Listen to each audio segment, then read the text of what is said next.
we're gonna talk about the movie Ant-Man and the Wasp। ये movie MCU यानी कि Marvel cinematic universe की 20th movie है। So without wasting time चलते हैं हमारी मेन स्टोरी लाइन की तरफ। इस कहानी की शुरुआत इस कहानी के फ्लैशबैक से होती है, यानी कि 1988 में, जहां हमें दिखाए जाते हैं हैंक पिन, उनकी वाइफ जैनेट विन और उनकी एक छोटी सी बेटी जिसका नाम होता है होप वेन। हालांकि अभी होप वेन सिर्फ और सिर्फ 6 साल की है। यहाँ हमें पता चलता है कि वो दोनों किसी एक छोटे से मिशन के लिए घर से बाहर जा रहे होते हैं, और तब हमें ये पता चलता है कि वो दोनों एक्चुअली शील्ड के लिए ही काम कर रहे होते हैं, और वो एक सीक्रेट मिशन पर होते हैं जहाँ पर उन्हें एक मिसाइल को एक शहर पर गिरने से रोकना होता है। उस मिसाइल का साइज इतना बड़ा होता है तो वो उसे रोकने के लिए अपने आप का साइज छोटा करके उसके कंपोनेंट्स को खराब करके मिसाइल को डिसेबल करने की कोशिश करते हैं। ये काम हालांकि करना तो हमारे हैंपिंग को था, लेकिन उनका रेगुलेटर उस मोमेंट पर खराब हो जाता है, जिसकी वजह से जेनेट अपने आप का साइज इतना छोटा कर लेती है जिससे वो मिसाइल को तो डिसेबल कर देती है, लेकिन इतना छोटा हो जाने की वजह से वो सीधा क्वांटम फील्ड में पहुंच जाती है, जहां पर समय का कुछ भी अता पता नहीं रहता। वहां पर कोई भी समय, कोई भी दबाव, कुछ भी मायने नहीं रखता, क्योंकि वो एक बिल्कुल ही अलग डायमेंशन होता है। अब इस बात को कंप्लीटली 30 साल बीत गए होते हैं और वापस से स्टोरी हमारे प्रेजेंट टाइम में आती है, जहां में ये सब कुछ दिखाया जाता है कि अब हैंपिंग ये सारी बातें अपनी बेटी होप वेन को बता रहे होते हैं,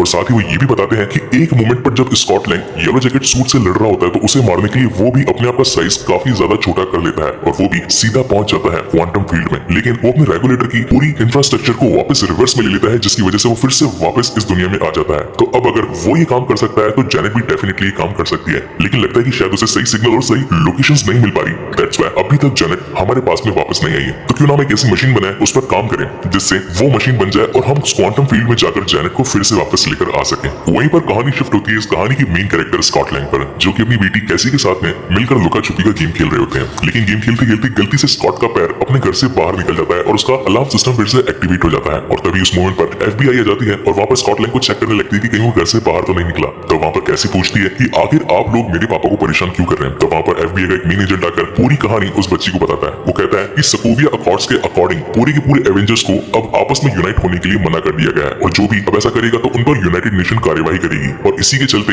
एंटमैन भी वहां पर कैप्टन अमेरिका से मिला हुआ था, जिससे कि यूनाइटेड अकॉर्ड्स पर साइन करने के लिए बोला गया था, लेकिन उन्होंने साइन नहीं किए थे। इसकी वजह से अब स्कॉट लैंग 3 सालों तक होम अरेस्ट पर है, लेकिन अब सिर्फ और सिर्फ 3 दिन और बचे हैं स्कॉट लैंग की इस 3 साल की होम अरेस्ट को कंप्लीट होने में। तो अब अगर 3 दिनों तक ये कहीं और बाहर नहीं जाएगा तो अब फिर वो कंप्लीटली फ्री हो जाएगा। ये कहकर FBI एजेंट वहां से चला जाता है, और उसी मोमेंट पर वहां पर मैगी और साथ ही ब्रेंडन भी आ जाते हैं, और वो कैसी को वहां से लेकर चले जाते हैं और कहते हैं कि हमें एक छोटी सी आउटिंग के लिए बाहर जाना है। अब क्योंकि स्कॉट के पास में सिर्फ और सिर्फ 3 दिन होते हैं अपनी रिहाई के लिए, तो वो इन 3 दिनों को दिल से एक्सपेंड करने के लिए काफी सारे गेम्स खेलता है, ड्रम बजाता है, डांस करता है और अपना टाइम फुली स्पेंड करने की कोशिश करता है। और तभी वो बात टब के अंदर बैठा होता है, लेकिन तभी उसे एक सपना आता है। उस सपने में वो देखता है कि एक अलमारी के अंदर एक छोटी सी बच्ची छुप रही है, और जब वो दरवाजा खोलता है तो वो एक औरत होता है, यानी कि वो अपने आप का शरीर एक औरत के अंदर पाता है, और एकदम से उसकी आंख खुल जाती है, और तब उसे लगता है कि वो औरत और कोई नहीं थी, वो थी जेनेट विन। ये बातें उसे थोड़ी सी अजीब लगने लगती है। इन सभी बातों को बताने के लिए वो सीधा हैंपिंग को कांटेक्ट करता है और उन्हें बताता है कि आज मैंने एक सपना देखा, उस सपने में शायद मैंने आपकी पत्नी जेनेट विन को देखा।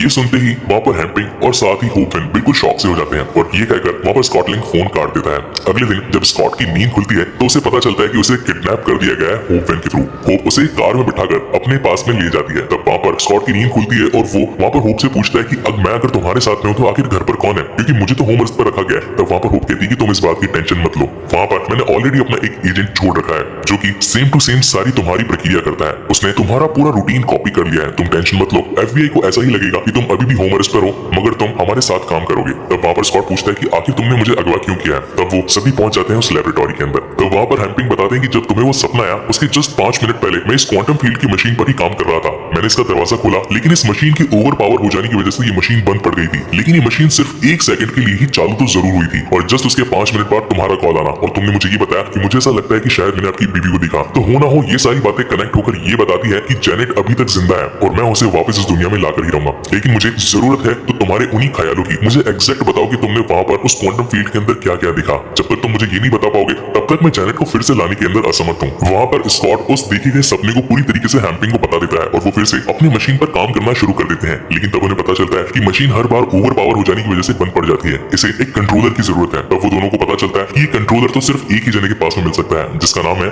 सनी बुच। वो दोनों मिलकर सीधा सनी बुच के पास में जाते हैं उस कंट्रोलर डिवाइस को लेने के लिए, लेकिन तब वहां पर सनी बुच उनसे कहता है कि मैं इस कंट्रोलर डिवाइस को तुम्हें तभी दूंगा जब तुम उस पूरी लैब को मेरे साथ में बेचने का वादा करो। मेरे पास में एक खरीदार है जिसकी बोली स्टार्ट होती है 700 मिलियन से। अगर तुम चाहो तो ये डील हो सकती है, लेकिन मुझे इस लैब की जरूरत है। लेकिन तब वहाँ पर होपमैन वहाँ से निकल जाती है उस डिवाइस को बिना लिए। लेकिन थोड़ी ही देर में वो फिर से अपने Ant Man and the Wasp suit के अंदर आती है और उन सबकी बैंड बजा देती है और वहाँ से वो डिवाइस लेकर निकलने ही वाली होती है। लेकिन तभी उसके सामने एक प्रॉब्लम आ जाती है, जो की होती है घोस्ट। घोस्ट वहाँ पर आकर उनका रास्ता रोकती है और उस डिवाइस को खुद ही लेकर भाग जाती है। घोस्ट के अंदर ये शक्ति होती है कि वो किसी भी चीज के आर पार जा सकती है और वहीं पर वहाँ पर वेन के पास में भी ये शक्ति होती है कि वो अपने शरीर को बार बार छोटा कर सकती है और बड़ा कर सकती है। यहाँ तक अब हैंक पिम ने वेन के सूट के अंदर एक पंख भी लगा दिए होते हैं और साथ ही प्लाज्मा ब्लास्टर भी लगा दिया होता है। उन दोनों के ही बीच में एक शानदार hand to hand combat fight हमें देखने को मिलती है। लेकिन उसी बीच वहाँ पर घोस्ट अपने दिमाग का यूज करते हुए वो कंट्रोलर डिवाइस और साथ ही उस छोटी सी लैब को अपने साथ में लेकर वहाँ से निकल जाती है। इस बात से हैंक पिम काफी परेशान होते हैं। फिर हैंक पिम, स्कॉट लैंग और साथ ही होपवेन तीनों मिलकर ये सोचने लगते हैं कि आखिर हम लैब और साथ ही इस कंट्रोलर डिवाइस को वापस कैसे लेकर आ सकते हैं। इस बात का पता लगाने के लिए हैंक पिम वहाँ पर अपने एक पुराने साथी का नाम लेते हैं जिसका नाम होता है बिल फॉस्टर। वो बताते हैं कि बिल फॉस्टर किसी टाइम पर उनका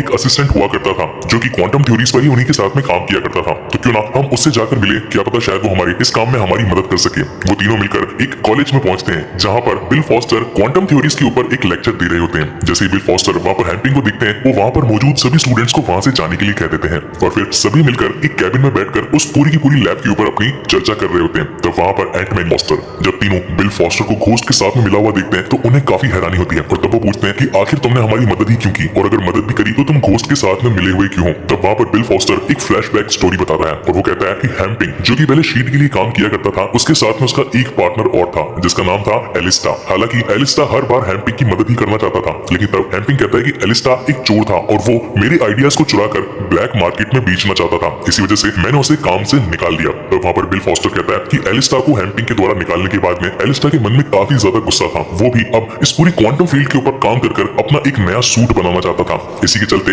मैं भी उसी के साथ में काम किया करता था। लेकिन एक दिन लैब में काम करते करते कुछ फॉर्मूला में कॉर्ड्स की गलती हो जाने की वजह से वहाँ पर एक बहुत ही बड़ा ब्लास्ट हो जाता है, जिसकी वजह से वहाँ पर सभी लोग मारे जाते हैं और अंत में सिर्फ और सिर्फ बचती है तो वो होती है ईवा, जो कि अब जाकर घोस्ट बन गई है। ईवा के अंदर एक प्रॉब्लम आ चुकी होती है उन सभी क्वांटम फील्ड से निकली हुई किरणों की वजह से। अब उसे एक बीमारी हो चुकी है जिसका नाम है मॉलिक्यूलर डिस्क इक्विलिब्रिया। इस बीमारी के तहत हम किसी भी चीज के आर पार निकल जाते हैं, हम किसी भी चीज को छू नहीं सकते। लेकिन ये बीमारी ऐसी है जो कि नसों को पिघला देने वाला दर्द देती है, हर पल, हर समय, हर वक्त। इसी वजह से अब ईवा अपने इस दुख दर्द को दूर करने के लिए क्वांटम फील्ड में जाकर अपने शरीर को ठीक करना चाहती है और यही रीजन था कि इसने तुमसे इस लैब को चुराया था। उस बड़े से ब्लास्ट के चलते वहाँ पर ईवा ने अपने माता पिता को खो दिया था और उसके अलावा अब उसकी लाइफ में अब और कुछ भी नहीं बचा था। अब क्योंकि वो एक बहुत ही खतरनाक बीमारी से जूझ रही थी जो कि थी मॉलिक्यूलर डिस्क इक्विलिब्रिया। अब उस बीमारी के अंदर उसका कोई भी साथ नहीं दे पा रहा था, तभी वहाँ पर शील्ड के कुछ लोग एक प्रोफेसर को हायर करते हैं और वो प्रोफेसर और कोई नहीं होते, वो होते हैं बिल फॉस्टर। बिल फॉस्टर ही अब ईवा को सपोर्ट करते हैं और उसे किस तरीके से चीजों को छूना है, किस तरीके से उन्हें उठाना है, किस तरीके से यूज करना है, उसके बारे में उसे काफी सारी चीजें बताते हैं। और उसके बाद में अब ईवा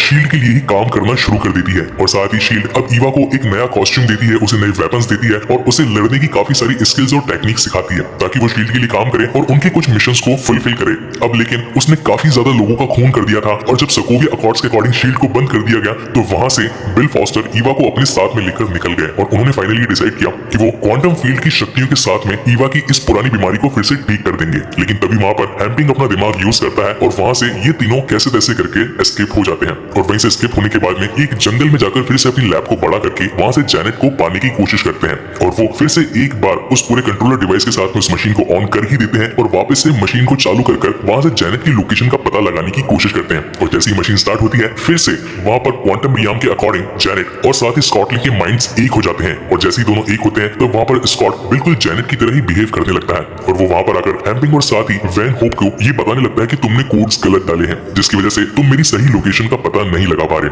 और थोड़ी ही देर में वो सभी कोड्स को चेक करके उन्हें बिल्कुल करेक्ट कर देती है और एक फाइनली एक डिसीजन पे पहुंच जाते हैं और तभी उन्हें पता चलता है कि अब उनके पास वाले सूट पहनकर मुझे बर्बाद कर देंगे, तो क्यों ना मैं इसमें FBI का सपोर्ट हूँ। और वो वहां पर अपने खास एक आदमी को फोन कर ये बताता है कि मुझे हैंक पिम और साथ ही होप की लोकेशन का पता लग गया है, तुम अपनी पूरी पुलिस फोर्स लेकर वहां पर पहुंच जाओ और उन दोनों को अरेस्ट कर लो। और साथ ही ऐसा ही होता है, थोड़ी ही देर में उस जंगल की लोकेशन पर FBI पहुंच जाती है और हैंक पिम को और साथ ही होप को वहां से निकलने का ऑर्डर देती है। इसकी वजह से उन्हें अपना वो काम छोड़ना पड़ता है और पुलिस के साथ जाना पड़ता है। लेकिन थोड़ी ही देर में अब क्योंकि वहां पर स्कॉट लैंग भी घर से निकल ही चुका होता है तो वो भी पुलिस स्टेशन पहुंच जाता है और हैंक पिम और साथ ही होप को वहां से निकाल लेता है। उनके पास में अब सिर्फ और सिर्फ 1 घंटा बचा होता है, लेकिन इस 1 घंटे में भी घोस्ट वहां पर पहुंच जाती है और उस लैब को वहां से लेकर भागने लगती है। इस मोमेंट पर वहाँ पर एंटमैन फिर से आ जाता है और उस लैब को अपने पास में लेने की कोशिश करता है ताकि हैम्पिंग उसके अंदर जा सके और साथ ही जैनेट को फिर से बाहर लेकर आ सके। इसी भागम भाग में एक मोमेंट ऐसा आता है जहाँ पर हैम्पिंग अपने हेलीकॉप्टर जैसे बनाए गए एक डिवाइस के अंदर बैठ जाते हैं और सीधा उस मशीन को ऑन कर पहुंच जाते हैं क्वांटम फील्ड में, जहाँ पर वो काफी ज्यादा छोटे हो जाते हैं और उन्हें सारी चीजें काफी बड़ी बड़ी देखने को मिलती है। वो डायमेंशन, वो दुनिया देखने में बिल्कुल अलग सी लग रही थी और वहाँ पर हैम्पिंग अब अपनी मशीन को ऑन कर जैनेट की सही लोकेशन का पता लगाने की कोशिश करते हैं। वहीं दूसरी ओर हम ये देखते हैं कि वो लैब भी अब काफी छोटी हो चुकी है और घोस्ट उस लैब को लेकर भाग रही है क्योंकि उसे अपनी उस बीमारी को ठीक करना है, क्योंकि अब उसके पास में सिर्फ 1-2 ही हफ्ते हैं जिनमें वो जिंदा रह सकती है। अगर उसने अपनी इस बीमारी को ठीक नहीं किया तो वो आने वाले 1-2 हफ्तों में मर जाएगी। इसी चक्कर के अंदर वो उस लैब को चुराकर वहां से भागने लगती है, लेकिन दूसरी ओर वहां पर उस लैब को पाने के लिए सनी बुज भी उसके पीछे पड़ा होता है। और एक मोमेंट ऐसा आता है जब सनी बुज उस पूरी लैब को वहां से लेकर इस शहर से दूर भागने के लिए एक शिप के अंदर बैठ जाता है, लेकिन उसी मोमेंट पर वहां पर हमारे एंटमैन यानी कि स्कॉट लैंग भी पहुंच जाते हैं और वो इस बार अपना साइज अप्रॉक्स 95 to 100 फीट कर लेता है और तैरता तैरता उस पूरे शिप के पास में पहुंच जाता है और सनी बुज से वो लैब अपने पास में ले लेता है और सीधा वहां पर बंदरगाह की ओर उस लैब को फेंक देता है। वहीं दूसरी ओर हम देखते हैं कि हैम्पिंग को फाइनली जैनेट मिल गई होती है और वो जैनेट को अपनी उसी हेलीकॉप्टर वाली मशीन के अंदर बिठाकर वहां से बाहर आने की कोशिश करते हैं। और वहीं दूसरी ओर अब होप वेन भी उस रिमोट कंट्रोल के साथ में लैब को अपने ओरिजिनल साइज में लेकर आ जाती है, जिसकी मदद से अब फाइनली हैम्पिंग और जैनेट उस पूरी लैब से क्वांटम फील्ड के द्वारा अब बाहर आने वाले होते हैं। और जैसे ही वो बाहर आते हैं तो वो देखते हैं कि घोस्ट भी वहीं पर होती है, लेकिन तब वहां पर जैनेट कहती है घोस्ट को कि मैं तुम्हारी इस प्रॉब्लम को समझ सकती हूँ क्योंकि मैं भी इसी दर्द से गुजरी हूँ। और वो अपना हाथ जैसे ही ईवा के सर पर रखती है तो वो अपनी घोस्ट वाली पावर से वापस से नॉर्मल इंसान में बदल जाती है, यानी कि अब उसे उस बीमारी से छुटकारा मिल गया होता है। लेकिन क्योंकि अभी तक पुलिस ने उनका पीछा नहीं छोड़ा होता है तो वो उन सभी के पीछे पड़े होते हैं। लेकिन तब वहां पर स्कॉट अपना दिमाग यूज करता है, वो अपना सूट खोलकर उसे 100 फीट तक बड़ा कर एक बिल्डिंग के पीछे छिपा देता है, जिससे पुलिस को ये लगने लगता है कि वो सभी उस बिल्डिंग के पीछे छिपे होते हैं। लेकिन वो उन्हें चकमा देकर कहीं और भाग जाते हैं और फिर से स्कॉट अपने सूट को चींटी जितना बनाकर उस जगह से निकाल लेता है। और फाइनली अब सब लोग अपनी अपनी जगह पर होते हैं और एफबीआई को ये लगने लगता है कि स्कॉट अभी तक अपने घर में है और उसने अपने 3 साल पूरे कर लिए हैं हाउस अरेस्ट के साथ में। और इसी के साथ में एक हैप्पी एंडिंग होती है जहां हमें दिखाया जाता है कि जैनेट और साथ ही हैम्पिंग एक किसी बीच पर एक शानदार घर के अंदर रहने लगे हैं। वहीं दूसरी ओर अब होप और साथ ही स्कॉट के बीच में भी दूरियां कम हो गई है और अब वो कैसी के साथ में अपनी लाइफ स्पेंड करने के लिए तैयार है। और वहीं दूसरी ओर लुइस और उनके साथियों को एक और नया प्रोजेक्ट मिल गया होता है क्योंकि उन्होंने कैमरा और सीसीटीवी इंस्टॉलेशन की एक नई कंपनी खोली थी। और इसी के साथ में ये मूवी यहीं पर खत्म होती है। इस मूवी के पोस्ट क्रेडिट सीन में हमें ये दिखाया जाता है कि हैम्पिंग, जैनेट, होप और साथ ही स्कॉट मिलकर क्वांटम फील्ड से कुछ पिम पार्टिकल्स लाना चाहते हैं क्योंकि पिम पार्टिकल्स में ही वो शक्ति है जो कि हमें टाइम ट्रेवल करवा सकती है, हमें किसी और डायमेंशन में भेज सकती है ताकि हम इस पूरी दुनिया को अगर खतरे में हो तभी भी किसी और डायमेंशन में जाकर उसे बचा सकते हैं। और जब वो ये पूरी की पूरी प्रोसेस कर ही रहे होते हैं लेकिन दूसरी ओर थैनोस अपनी चुटकी बजा देता है। अगर गाइस देखा जाए तो इन्फिनिटी वॉर के इवेंट्स और साथ ही Ant Man and the Wasp events दोनों सिमिलरली पैरेलल चल रहे होते हैं, जिसकी वजह से एक मोमेंट पर जहां पर थैनोस ने चुटकी बजाई वहीं दूसरे मोमेंट पे यहाँ पर हैम्पिंग, होपमैन और साथ ही जैनेट पूरी की पूरी तरीके से धूल में बिखर चुके होते हैं। अब क्योंकि स्कॉट उस क्वांटम फील्ड में होता है, एक अलग ही डायमेंशन में होता है, तो उसका उन पर कुछ भी असर नहीं होता। इसी की वजह से वहां पर स्कॉट तो बच जाता है लेकिन वो तीनों वहीं पर खत्म हो जाते हैं। अब फाइनली पूरा का पूरा गैलेक्सी आधी जनसंख्या में बढ़ चुका है। कैसे आएंगे वापस सारे लोग और कैसे आएगा स्कॉटलैंड फिर से क्वांटम फील्ड से बाहर, इस सारी कहानी का खुलासा होगा हमें इसके अगले पार्ट में यानी कि एवेंजर्स एंड गेम में। सो गाइस ये वीडियो कंप्लीटली यहाँ पर खत्म होता है। ये मूवी आपको कैसी लगी प्लीज मुझे लाइक और कमेंट करके जरूर बताएं। सो मिलते हैं अगले वीडियो में। Thanks for